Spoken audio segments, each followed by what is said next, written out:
আল্লাহ রসুল সাল্লাল্লাহু আলাইহি সাল্লাম পরিবারের সাথে সময় কিভাবে ব্যয় করতেন?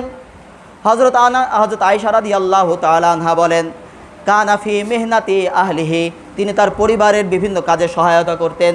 ফাইজা কামাতিস সালাত, যখন নামাজের সময় হয়ে যেত, কামা ইলা সালাতি, তখন তিনি নামাজের জন্য বের হয়ে যেতেন।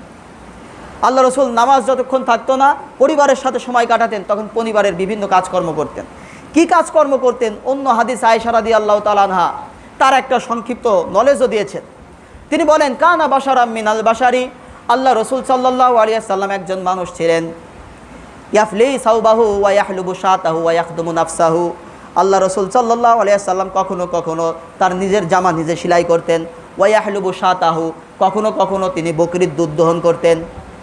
ওয়া ইয়াখদুমু নাফসাহু, এবং সাধারণত নিজের কাজগুলো নিজেই সম্পাদন করতেন, নিজের কাজগুলো নিজে সারতেন।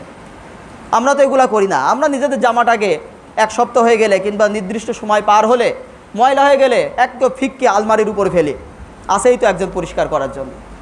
আল্লাহ রসুল সাল্লাল্লাহু আলাইহি ওয়াসাল্লাম সাধারণত নিজের কাজগুলো নিজে সারার চেষ্টা করতেন, এটা সুন্নাত। শুধু কি তাই, আল্লাহ রসুল পরিবারের সাথে কতটা ফ্রি ছিলেন। হযরত আয়েশা রাদিয়াল্লাহু তাআলা আনহা বলেন যে একবার আমি এক সফরে আল্লাহ রসুল সাল্লাল্লাহু আলাইহি সাল্লামের সাথে ছিলাম। ফাসাবাকাতুহু, আমি আল্লাহ রসুলের সাথে দৌড় প্রতিযোগিতা দিলাম। সুবহানাল্লাহ, দৌড় প্রতিযোগিতা দিয়েছে।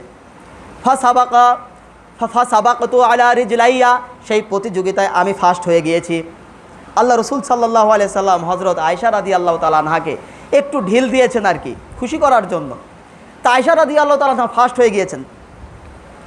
এরপরে আয়েশা রাদিয়াল্লাহু তাআলা আনহা বলেন, ফাহামালতুল লাহমা, আমি যখন একটু মোটা তাজা হয়ে গিয়েছি, আগে পাতলা পুতলো ছিলাম, এরপরে যখন একটু গোস্ত হয়ে গিয়েছে, গায়ে মোটা তাজা হয়ে গিয়েছি, সাবাকাতুহু, তখন সেই সময়ে একবার আল্লাহ রসুলের সাথে আমি এরকম প্রতিযোগিতা দিলাম। সেই প্রতিযোগিতায় সাবাকানে, আল্লাহ রসুল সাল্লাল্লাহু আলাইহি সাল্লাম আমার উপরে চলে গেল, ফার্স্ট হয়ে গেল। তখন আল্লাহ রসুল সাল্লাল্লাহু আলাইহি সাল্লাম বলেন, হাজিহি বিতিলকা সাবাকা, এটা হচ্ছে ওই প্রতিযোগিতার প্রতিশোধ। আগের বার যে তুমি আমাকে হারিয়ে দিয়েছো, তার প্রতিশোধ নিলাম এবার। আল্লাহ রসুল সাল্লাল্লাহু আলাইহি সাল্লাম পরিবারের সাথে এতটা ফ্রি ছিলেন। আমরা তো অনেকে আছে, পরিবারের লোকের উপরে হেডান না মারতে পারলে, তাকে রাগঝাক না করতে পারলে নিজের পৌরুষত্বই জয়ের হয় না, এমন। আল্লাহ রসুল সাল্লাল্লাহু আলাইহি সাল্লাম তা করে নাই। এটা আল্লাহ রসুলের সুন্নাত। আজকেই বাড়ি গিয়ে সুন্নাত আদায় করবেন সবাই ইনশাআল্লাহ। বলে রাস্তাঘাটে যদি দৌড় প্রতিযোগিতা দিই, লোকে কি বলবে? আরে ঘরের মধ্যে পাঞ্জা খেলবেন, পাঞ্জা। প্রথম দিন পাঞ্জা খেলে আপনি নিজে হেরে যাবেন, এরপরের বার পাঞ্জা খেলতে গিয়ে তাকে হারাই দেবেন। হারাই দেওয়ার পরে তখন বলবেন, হাজি বিতিলকা সাবাকা, এটা হচ্ছে সে আগের বারের প্রতিশোধ। আল্লাহ রসুলের সুন্নাত আদায় করবেন ইনশাআল্লাহ।